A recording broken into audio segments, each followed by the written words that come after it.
December 19th, 1944. German Panther crews outside the village of Noval were reporting something impossible. American tanks were everywhere.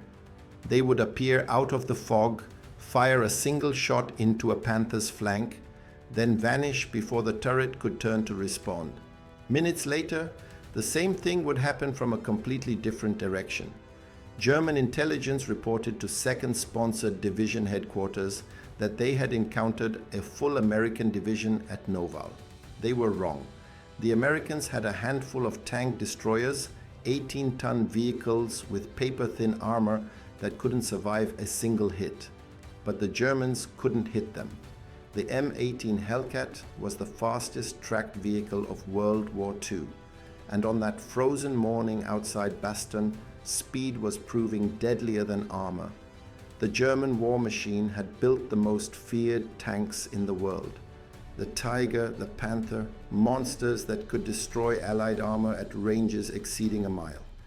But these killing machines had a vulnerability that German engineers never solved. Their turrets depended on the main engine for power. The Tiger one used a hydraulic traverse system driven by the gearbox. At high engine RPM, the turret could complete a full rotation in about 60 seconds. But tanks don't fight at high RPM. They fight while stationary or crawling engines at idle. At idle, that same Tiger turret could take up to 4 minutes for a full rotation. And if the hydraulics failed, the crew had to hand crank. 720 turns of the hand wheel for one full rotation. The Panther was better, but still flawed. At combat idle, traversing just 90 degrees took 15 to 20 seconds. This wasn't a minor inconvenience. This was a fatal flaw against the right enemy. In 1941, a lieutenant colonel named Andrew Davis Bruce took command of the Tank Destroyer Tactical and Firing Center. He had one job: figure out how to stop German Ponds. Bruce studied the Blitzkrieg. He analyzed every engagement where Allied tanks had faced Ponsors and lost. And he reached the conclusion that contradicted everything the army believed about armored warfare. Tank destroyers should be fast, not armored. A puncher, not a slugger. His philosophy was simple. German tanks had thick frontal armor and powerful guns. Meeting them head-on was certain death. But German tanks were slow, their turrets were slower, and their side armor was thin. A fast vehicle could flank a Poner before its turret could traverse, hit the side, kill the tank, disappear before the rest of the column could react. The army thought he was insane. Clears throat. They built the vehicle anyway, but for the crews who would drive them, Bruce's theory was a terrifying reality. He was asking them to trade steel for speed, to bet their lives that they could move faster than the enemy could shoot. Buick Motor Division got the contract in 1942. They assigned Harley Earl's design studio to the project, the same team that would later create the tail-finned Cadillacs of the 1950s. What they built was unlike anything else in the American arsenal. The M18 weighed just 18 tons. A Panther weighed 45. A Tiger weighed 57. They achieved this by stripping the armor down to almost nothing. Frontal hull was 13 millimeters thick. The turret face was only slightly thicker at 25 millimeters. Standard infantry rifles couldn't penetrate it. Everything else could. When crews first saw the specs, they were horrified. 13 millimeters wasn't armor. It was skin. They joked that the steel was only there to keep the wind out. Inside that hull, you weren't protected. You were just hidden. The engine was a Wright R975 radial, the same aircraft engine used in the Sherman, but in a vehicle half the weight. The result was a top speed of 55 miles per hour, the fastest tracked armored fighting vehicle of World War II. They gave it a name that matched its personality, the Hellcat. The numbers told the story. At 30 miles per hour, an M18 covered 44 feet per second. In the 15 seconds, a Panther needed to traverse 90 degrees. A Hellcat traveled over 600 feet, 200. Aid of lateral movement. That was enough to stay ahead of the gun barrel. German gunners faced an impossible calculation. Lead the target and hope it maintain course, or track it and watch your shells land where it used to be. Either way, you were probably going to miss, and you were only going to get one shot because while you were traversing that, Hellcat was lining up a 76mm round on your side armor. The M18's own turret was fast, but that wasn't the real advantage. The whole vehicle could reposition faster than a German turret could turn. That was the math of survival. And at Bastogne, that math would be tested. December 1944, the Wehrmacht threw everything it had left into the Ardennes. The 705th Tank Destroyer Battalion was attached to the 101st Airborne at Bastogne. Clear's throat. Their commander was Lieutenant Colonel Clifford Templeton. When German armor from the 2nd Panzer Division threatened the village of Noville north of Bastogne, the 7005th was sent to help hold the line. They joined Team Dobry, a mixed force of Shermans, Hellcats and paratroopers from the 56th. The commander was Major William Dobry. He was 26 years old and he was about to face an entire Panzer Division. The fog was so thick that engagements happened at point-blank range. At that distance, the Hellcats' thin armor was a death sentence, but the Germans had to hit them first. Inside the Hellcats, the tension was suffocating. The M18 had an open top, no roof. The crews were exposed to freezing rain, sniper fire, and the deafening roar of battle. In the fog, every shadow looked like a tiger. The 7005th developed a technique that would become legendary. A Hellcat, Clear's throat, would race to a street corner in Neville. The crew would spot a Panther through the fog, one shot into the flank, then full reverse at maximum speed. By the time the Panther's turret traversed to return fire, the Hellcat was already gone. Behind a building, down an alley, repositioning for the next shot.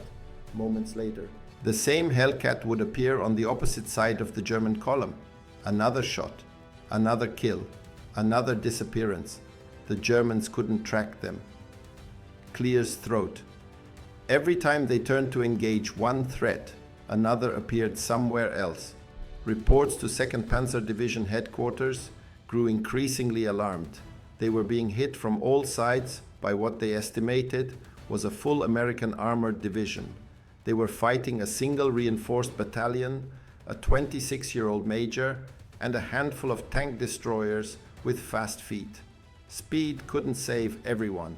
With only 13 millimeters of steel, any hit was usually fatal. German 75mm rounds went through both sides of the hull. Crews who got caught in the open died. Those who misjudged their timing died, and those who simply got unlucky faced a gruesome reality. The M18's open turret meant that an artillery airburst or a mortar round didn't need a direct hit to be lethal. Shrapnel rained down directly onto the men inside. It was a fast ride, but it was a cold, open grave. If you stopped moving. Colonel Templeton drove his men hard because he knew the alternative was worse. Static defense meant death. Movement meant survival.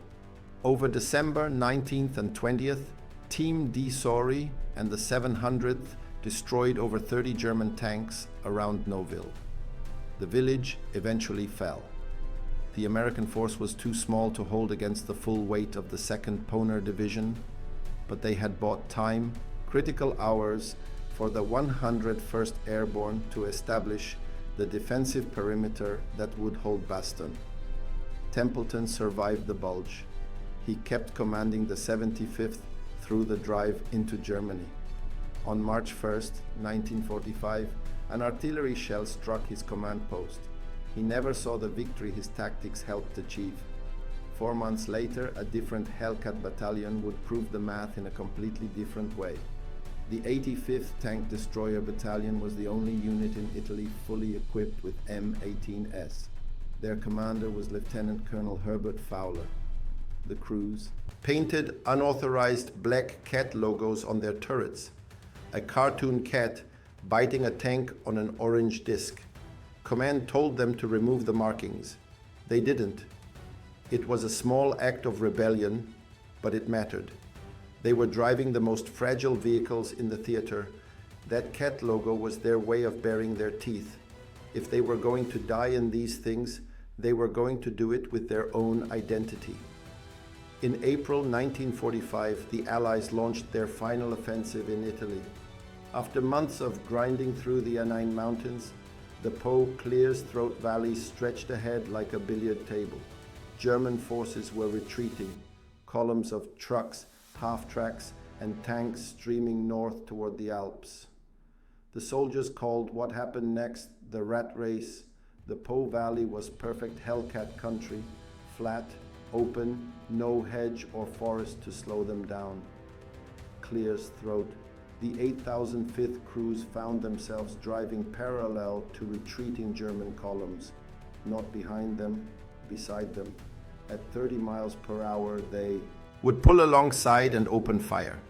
The 76mm guns raking trucks, half-tracks, and tanks from the flank. German gunners frantically cranked their turrets, but the geometry was hopeless. By the time a gun came around, the Hellcat that fired had already moved 200 yards down the column. It was a drive-by shooting at armored vehicle scale, and because the 8,005th was the only Hellcat battalion in the entire theater, German intelligence was baffled. A black cat spotted outside Bologna in the morning would be reported 50 miles north by afternoon. Clear's Throat. The pursuit moved so fast that crews couldn't guard the prisoners they captured. They just disarmed the Germans and pointed them to the rear. Then they kept moving. The adrenaline was constant. Crews later recalled the surreal nature of the chase, speeding past enemy infantry who were too stunned to fire, the wind whipping through the open turret, the feeling of being in a hunt rather than a battle. By the end of the war, M18 Hellcats had compiled the highest kill ratio of any American tank or tank destroyer, 526 confirmed kills. The overall exchange ratio was roughly 2.4 to 1, better than the Sherman, rivaling the heavy-hitting M10, better than anything else the Americans fielded. The critics pointed out that Hellcat crews were elite, highly trained specialists who might have succeeded in any vehicle. Historian Steven Zaloga called the M18 a poorly balanced design. He argued that success was attributable to the training and dedication of crews, not the vehicle itself. Maybe he was right, but those men chose how to fight. They chose speed, flanking, and hit and run tactics because that's what the Hellcat allowed them to do. A different vehicle would have forced different tactics. Different tactics might have gotten more of them killed. The M18 Hellcat was retired almost immediately after the war. The tank destroyer doctrine fell out of favor. Future American tanks would be heavily armored main battle tanks. The cruiser philosophy was abandoned, but the lesson remained. German tankers couldn't hit what they couldn't track. 15 seconds of turret traverse was an eternity against a vehicle moving 44 feet per second. The Panthers and Tigers were better tanks by every conventional measure. Thicker armor, bigger guns, but conventional measures didn't account for an 18-ton vehicle that could be somewhere else before you finished turning your turret. At Novale, the 7,005th used speed to survive against impossible odds. Clear's Throat. In the Po Valley, the 8,005th used speed to annihilate a retreating army. Both proved the same truth.